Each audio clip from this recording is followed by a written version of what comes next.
episode of Pursuing Purpose, where we speak about individuals making their way to their purpose, discovering their skills, talents, and interests that got them to be the person God intended them to be. Today we have the talented rapper, artist, recording artist, Terence Penny here today. He is very popular, with very great energy, and well accredited. He has over 25.6 thousand streams on Spotify. Oh, yeah, Spotify. Yeah. With 1.1 thousand hours played and 8.2 thousand listeners in over 83 countries this past year. So he's out here, guys, and I'm so happy to have an opportunity to speak to him today because I'm impressed with him, and I want you guys to be too as well. So I was letting Terence know that I remember him from an event, and his energy really got me, his flow got me, and I was just like, I need to know this guy. And then I found out that he was Ghanaian, so I was really happy. And then we met again at another networking event, so you'll get to see his energy and hear about him. So I hope you're well today. Yes, I'm very well. Thank you for having me. I'm so happy to have you here today. So just as I was saying, your energy captured me, and I was wondering from if it was from when you were young that you had this energy in you and this ambition. Yeah, I guess I was always kind of seen as like the hyper kid. They told me I had an ADD. I'm like, no, I don't have no ADD. Right? I'm just a lot of energy, and I'm a young boy. So like I've kind of just always been that person. And when being on stage, I like to have fun. So if I'm having fun, it has to emulate. Like it has to kind of permeate. Sorry, it has to, so if I want you guys to do the same thing, then I gotta measure that. So exactly, for sure. You gotta be what you want to see. Exactly. So that's great. So what are your first memories of rapping or being able to connect with others? I started rapping when I was about 16 years old. Oh, okay, so not too long. 17, 16, around that range. Okay. And I recall I went to a church, and they were like looking to reach out to the people in the community. Okay. So they're like, we need rappers. So this guy who came to the church, he knew how to rap and taught me how to rap. Oh, really? What church was this? The name. No. We're gonna keep the name confidential. That's it. If you know, you know. Right? Okay. Yeah. That's great. That's a good idea. Connecting to the youth, and that's what they listen to. Right? Yeah. That's good. So before him, did you have any other inspirations? Any other rappers that? I love listening to hip hop. I like that for the idea of being able to articulate how you feel through the arts, through rhythm, and through rhyming words and whatnot with flow and cadences. I feel like sometimes, even for myself, what made me gravitate towards it was, there's sometimes I couldn't say certain things in straight conversations, but in songs or creating imagery with my words kind of helped me better articulate those thoughts. And music has always been the best kind of avenue for me in that setting. That's great. I love that. I feel you. Like you're trying to express, and maybe with storytelling. You don't got the words at the moment, but like you get with the bars, and then you lit. Yeah, exactly. I love that. Yeah. Perfect. So when he was teaching you, do you recall the tips and tricks? It's about being kind of like letting loose, having like a rhythm, which was actually pretty hard. I'm not gonna lie. In the beginning, it was hard. Someone told me I rapped like I had 2 left feet. Oh, yeah. Well then. Yeah. So I remember and for me, it came to a point where I was just kind of like, you know what will kind of like, how do I become better at this? So it's like for me, I just kind of lived with songs and just kind of felt more of the song. Okay. Instead of trying to force down a message, like I became the message. Okay. And that being so, it kind of masked my personality and how I wanted it to be related to the listener. So yeah, that's great. I love that. And so in that process, was it hard to write the songs down, or would you go to the studio and just I write. Okay. Yeah, I write all my music. I freestyle depending on my mood. Okay. So sometimes if I'm not feeling loose, okay, it's not gonna come. But if I'm just chilling and vibing, I'll go on for days. Yeah. I love it. That's perfect. And so, do you remember your first experience in the studio? I do. Okay. I do. Tell us about Everyone in the studio left. Oh. They said nah. They're like That's nah. not it. Oh. It's not it. Wow. I came back. It took me 3 weeks to do a song because it was like free for 1 hour. Oh. So I kept coming for that 1 hour if I signed up. And eventually people listened because they see my consistency. That's great. Yeah. And it was more over time than it was really just a direct That's great. So how, about like 6 months or longer, when you say over time, Did it take? For me to really hone into like, I would say like 2 years. Oh. Yeah, Okay, like I that's did, great. but for me, like I fumble and go. Mhm. So I'll keep making music, and you know, people will kind of like walk through my process of me getting better, Mhm. and they can relate the difference of my sound from, I don't know what year that was, 20 something, 2012. Oh wow. I think 2012 to 2020. That's 8 years. Mhm. Holy Now smokes. I think about it, yeah. Yeah, 9 years, 2021. If you think about it, yeah, we're getting there. Sure, yeah. So, Wow. Okay, so that's great. Consistency for 2 years, because a lot of people would have just put that on the side. correct, So yeah. that's great that they saw that. Okay, and during that time period, like you said, you're able to connect with people, be able to let them know that this is how I'm feeling. What were a lot of the experiences that you were going through that really helped get your message? You know what? For me, even when I started doing a lot of music in church, I said a lot of like Christian cliches or a lot of things that people know, but I didn't necessarily understand because I knew it would help me kind of get a support within a church market. It didn't those words didn't really grip my heart more as to what I was saying.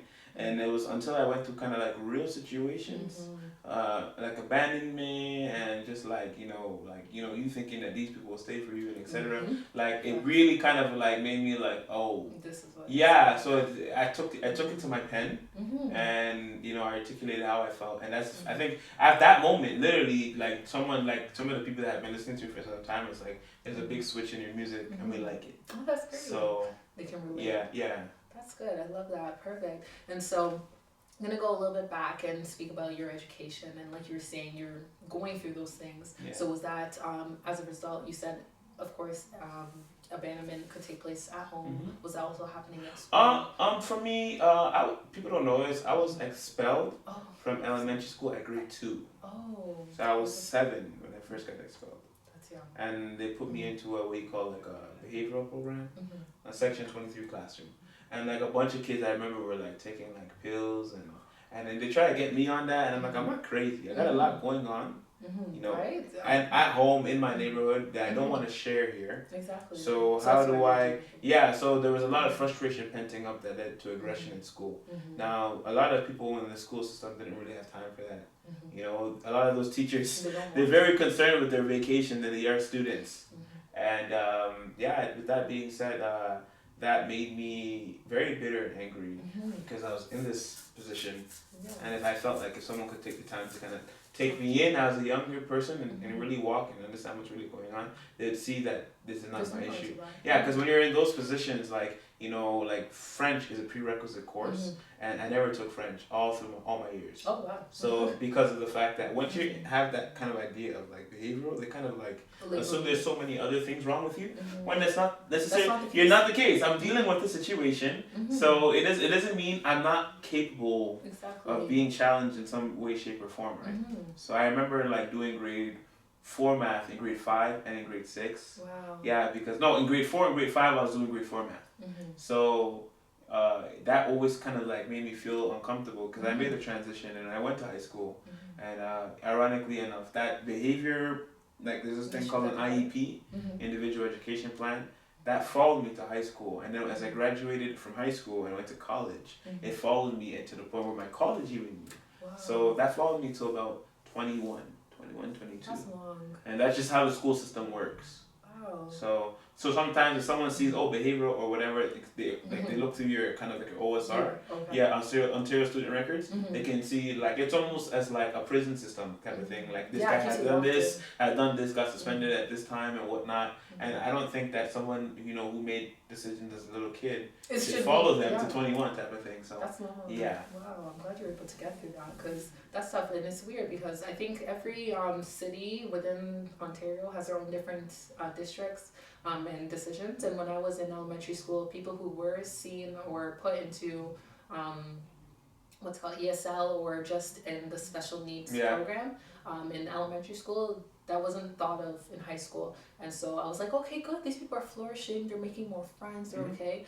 But it really needs to be considered, especially in Toronto, because I feel like, especially with the large immigration population, like people don't realize, and I'm glad we're speaking about it now, but systematic racism and discrimination is like... You know what, the thing is with the system too, is that they try to work it out on a on a bigger lens when it's something that you work on an individual lens. Yeah, it's by person. It's by case. It's not by, you know, a cookie cutter method. That usually hurts a lot of people. Definitely, because it's not custom. It doesn't let them know that. I think the idea also of knowing that individuals change the world, and it's not groups of people. It's usually one. We always remember, you know, that Malcolm X or that Martin Luther King, you know, or you know, and etc. Like, you know, so, or the Barack Obamas, or you know, I don't know. All I'm saying is, you remember individuals, then you do remember a whole people group. Definitely, that's great. So with that challenge, how was that like navigating on your own within classes in college?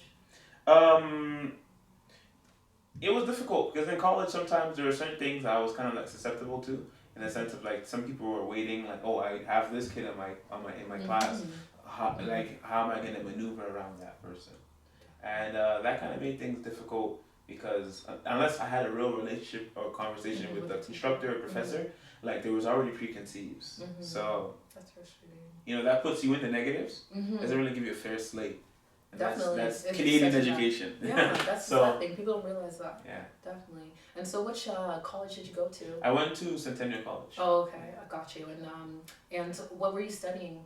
Child youth care. Okay, perfect. Yeah. So during that process, trying to decide what you want to do for the rest of your life, did you keep on thinking, like, I want to be that person? No, so what happened was, being in those behavior programs, I kind of said I want to go back and be better. So originally when I finished high school, I liked talking and socializing with people. So I said I wanted to be a bus driver. Oh, okay. Because you get to talk to people every day, right? So that was more my idea. And then I remember doing co-op, and my co-op sent me back to the former behavior class that I used to work in. Wow. So as I was with those, and the same teacher that I work with. Wow. So, you know, I'm with the same group of people back to where I was, but older, and I'm seeing how they react to certain things, and I'm speaking their language. Right. So it made it a lot more easier for them to gravitate towards me than someone who just didn't, who thinks this is just a job, or this person is just a problem. You know, and some of the people kind of realize, hey, I think you're a natural at this. I said, it's natural because I am a natural, because it is natural to me. I've been in this business, you know, and still am to some shape or form with my IEP in it. So that's what made me, like, I remember I applied for college late because I wasn't planning on going to school until that was something that I was looking to do. Great, I'm glad that turned around. So when you weren't looking to go to school, was it because they had pre-labeled you and you were thinking, you know what, I'm sociable, let me just stick with it? No, mainly because I didn't know what to do. I know that I wanted to be a bus driver to talk to people. I knew that what I wanted to do had to do with people. That was all. Yeah. And then change. Wow, that's great. What are the odds you get that chance to be able to see a different opportunity and realize, okay. Yeah, not that there's nothing wrong with the TTC because they make good money. Yeah, they do. And they have. It wasn't a bad backup. You know what I'm saying? Like, no, for sure. Yeah, I don't mind driving the Magic School Bus. Exactly. I'm good, you have your benefits. Yeah, all of that. Yeah, so that's good. I'm glad. So you still have that to fall back on. Yeah, if anything, you know. That's a good thing. Perfect. And so, how long was that program? The program was 3 years. Oh, okay, that's great. And so, did you get to specialize or choose a specific job that you want to do? I always wanted to work into the school board. Okay. And I remember a lot of people, the school board came for a career fair, and they weren't even accepting anybody. And a bunch of students were there, and you know, I wasn't like the highest GPA student or whatnot. And so like a lot of the jobs, all the more decorated students, they were looking. I assumed that they would get the gig over me, but you know, over time, I've always been consistent, and I've always been sociable with people. So that allowed me to kind of put myself in positions where a lot of those students, even if they got honors, like are still looking for a solid gig. Yeah. So you know, I've never had that issue. That's great. Definitely, like that's what scared me. I'm just like GPAs. That's so concerning. I'm not on that level, but being able to use your other skills is very important. Because some people just go to school and they're just. That's it. Just because it's a pen and paper, and it's not about that. It's about the relationships you make. This is the biggest. That is one of the last times you'll be around a huge group of people, so you can make relationships that can really last you a long haul. You know, because my college brought me back to speak to the students there on several occasions. Wow. And do events, and I didn't get, like I said, I didn't graduate with a 4.0 GPA, and they haven't called any other people, so it's like their relationships do matter. Exactly, they go a long way. I feel you. That's great. So, are you still in that position, or that career fair hat? Or was that just? I still work for the TDSP. Okay, and what role is that? And what is like a day? As a child and youth worker. So Okay. yeah, I am hired by the TDSB as a youth worker, and I work with. Sometimes I have a caseload of kids that that can come to like my office, or like if I'm working with a teacher, we work hand in hand with a student.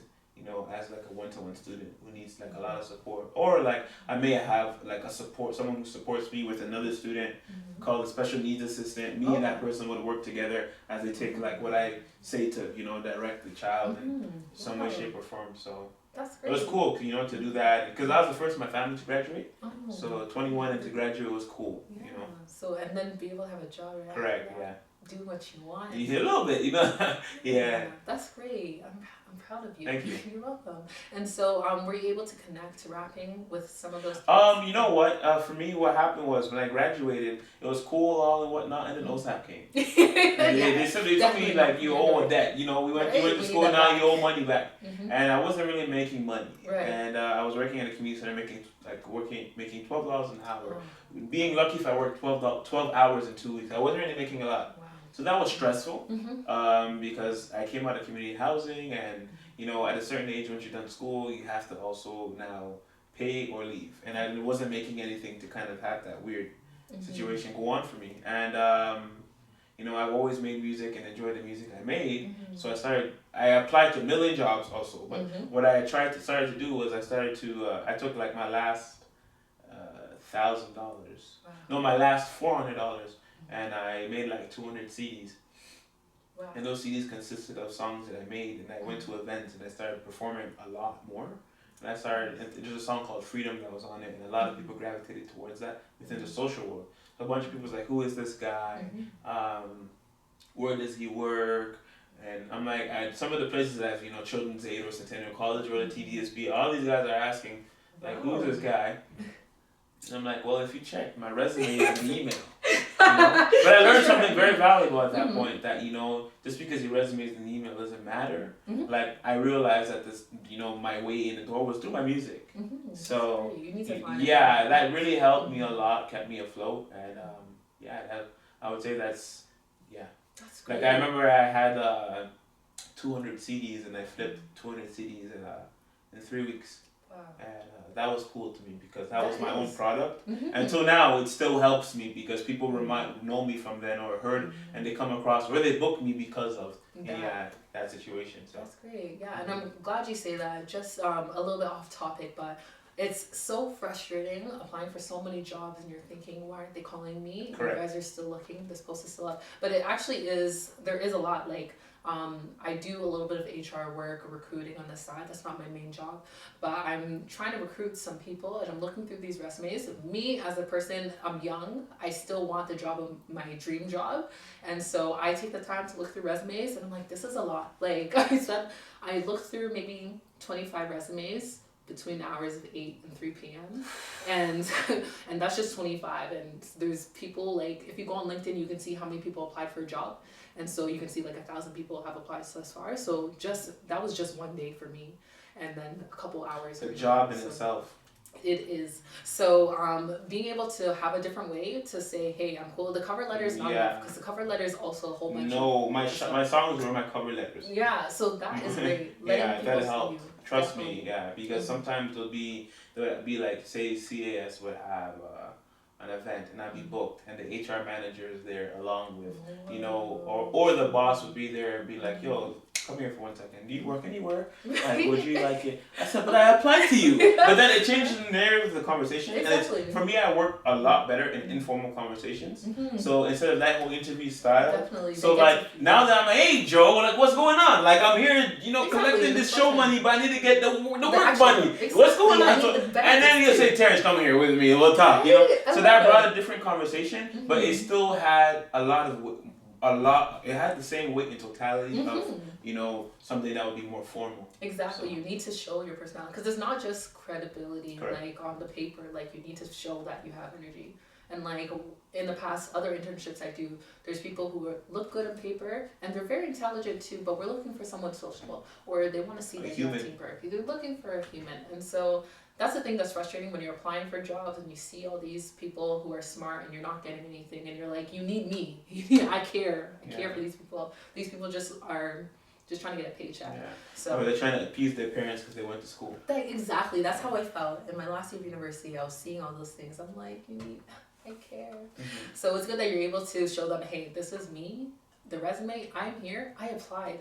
My resume's right there, here. but it's with everyone else. Exactly. So just pluck me out. So that's good that you had that. That helped you get through there. That's great. And so with individuals, youth and community, do they say, I want to be like you, I want to rap? You know what? Yeah, I get people like that all the time that, kind of like ask me to like mentor them or like, and I just do the best that I can because I'm not far from aging you and I'm just doing, the little that I know. So yeah, like whatever I'm figuring out and I've found work for me, like if you're interested, I can share it with you. It's not by force. So for sure, just let it flow. Let them know exactly. You're not the master, but you can. No, yeah, I'm so man. I walk beside. I don't walk in front of you. So that's great. You can be that shoulder to lean on correct. and advisor. That's great. And so, you mentioned all these different performances, and I did come across you opening a few very big shows. Like, was it the Juno Awards? No, I wish. Not yet. Okay. Soon. That's on the plane. Soon. It's on the cusp. It's on the cusp. We're almost there. Yeah. But do you remember some of your favorites? One of my favorite shows as to date before COVID would be Afrofest. I like that. That was like 16,000 people. That was cool. Damn, yeah. Something like that. I really enjoyed that show. I did a show with Manifesto. I don't know yeah, I've heard of is it him or is it a festival? No, it's a group of people. Okay, It's like, So they brought like Ari Lennox to cool. They brought her to was it Toronto? Jacob Phillips Square, yeah. Oh, dope. Or like South by Southwest. Okay. That's in Texas. Okay. It was cool over there. That's dope. Things like the UK. Like I went to Went to Manchester and did a show over there, and that was really cool. The accents. I like the music. Yeah. Oh man, those are just fun times. Yeah. So that know that your art could take you to different places. And how do you manage that with work too? HR is okay? Pardon? Is HR okay? Yeah. Definitely in the sense of like, for me, I've always kind of been open in my relationships with people, and I just like before hiring, I said, you guys met me through doing shows. I'm not gonna stop doing shows if you met me through. Like, exactly. I'm not gonna give you my life. When it's and take away money. Yeah, what you found me for is what I'm gonna keep doing. Exactly. So therefore, I can definitely work with you guys. But I let you know this is a big portion of my life, and they've been very respectful of that. Oh, that's so great. I think the upfrontness is like it's either that or like it's okay. You don't have to like hire me. You really don't. Yeah, it's okay. Like, and I won't take offense to it. And there were some times where I thought a good job would be in my favor, and then like, it didn't, and I'm happy it didn't because a better gig came, and they were way more accommodating than So definitely, I love that. Like, this feels so relaxing. It's just like you're nervous. You're like, shoot, what am I? But that's not always true of people because sometimes people will smile in front of you and say, yeah, no problem, and then they shackle you, and then you get your first write up. So no, but I've been blessed to say that's never been the case for me. So that's great. I'm so happy to hear that because, like you said, they can even write in the contract too the opposite of what they promised. Yeah. So that's great. Perfect. Love that. And so with your work too, I loved your last album. There's actually quite a few songs I love on there. And so I was wondering if it was hard connecting to some of the individuals who had the same values and the same message as you. I know you like to network with people, but were these people that came to you or did you seek them out? Can you be more specific? Yeah, for sure. I can name a few people. Go ahead. Pull up the receipts. Yeah, for sure. So you had a song with someone named Kibra. Yeah. Kibra. Loved her voice. She's great. Sounds like Beyonce. She had a great voice and a great message. And you had a female rapper named Aju. And your song called Graduation had Tammy on it? Yeah, there was like maybe 4 or 5 artists on this song. On Graduation? Or was it? Oh, AGYU! Yeah. Oh, Aju. I can see why someone would think that. No, I did a song with the art gallery at York University. AGYU. No, trust me, the fact that you made that mistake, it makes sense. The song's called Hope You Relate. So you can see the Hope You Relate part in the... Yeah, but AGYU was a song that... that was the group that we did it under. Yeah, I'm like, okay, great, perfect. So on the album, I saw quite a few people, and I was so happy that they shared the same message that you had. And so I feel like right now, rap has been about the trap life, and so it was really refreshing to hear. Okay, there's more to life than that. So I was wondering if it was hard for you to find those people that were on the same level as you. You know, a lot of the features we've been friends for years, Oh, so okay. it's not like That's yeah, great. it wasn't anything hard to find because we've been in contact for so long. So you know, it's who you keep yourself around. It's who you emulate, right? So Exactly. it was emulated in the song. That's great. I love that. I'm thinking like maybe this person looked you up, and that's great. Definitely be able to radiate the energy you want, pull those people in. That's great. And so the album, was it hard to write? Did it take long? So that album you're talking about The TP, EP. you're talking about TP the EP Deluxe. Yes. So that's why and I figured. Yeah. So that had to do with I took a TP the EP 1 and TP the EP 2 and I merged them. Okay. And then I added 4 extra songs on it, and that's where you heard the AGYU song. Yeah. That's Yeah. So those are just I wanted to do that because I wanted to present two different sides or growth and contrast within that those two bodies of work, along with adding where I currently am. That's so great. that was okay. 3 Terrences in that song. Love it. That's great. So like you said, people were able to see that difference. And how do you feel like you've grown thus far? What have you learned from that experience? You know what? I've learned that, like as a person, like it's okay to change. Don't put yourself in a box. And to be really and truly honest, not everyone has your best favor for you. So just watch out who's around you and keep the same people around you, type of thing. So. I love that. That's perfect. And so, I'm just gonna wrap things up. But I was wondering, you said you're not gonna stop creating. You're not gonna stop performing, rapping. Do you see yourself doing maybe behind the scenes more? Anything creating. Like for me, I like making things.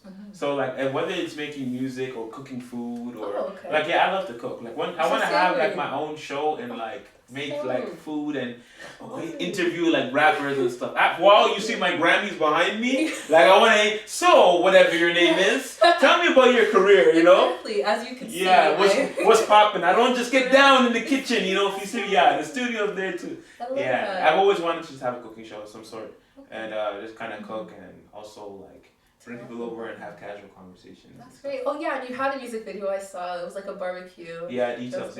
Yeah, that was great. The energy was dope. I was just like, shoot, I wish I can have. We should next time. Yeah, I'm gonna be there. So, what's your favorite thing to cook? You know what the thing is? I like to make oxtail. Oh, still. Yeah, I like to make oxtail. Yeah. But I definitely I like cooking in general. Like if you give me something new to make, like I'll mess around with it. That's dope. So, I love that. Adding your own little twist. Yeah. So pretty much. Great. And where'd you learn? Grandma? Just watching. I like making things. Like so. Like I've always just kind of been interested in like creating.